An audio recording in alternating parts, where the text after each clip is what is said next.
अपयश आलं म्हणून कधीच हार मानू नका. पुन्हा पुन्हा प्रयत्न करत राहा, कारण कधीही हार न मानण्याची जिद्द एक दिवस तुमच्या जिंकण्याचं कारण बनते.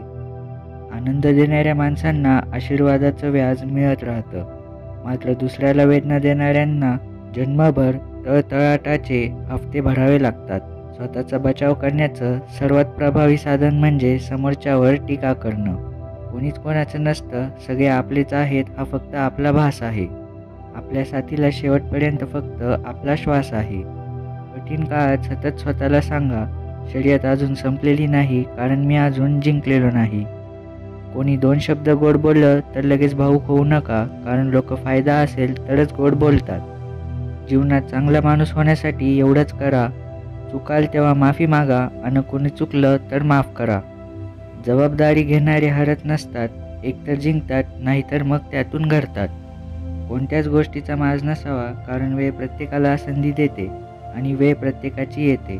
स्वाभिमानाला ठेच लागली की बाजार उठवायचा, मग समोर कोणता बादशाह का असेल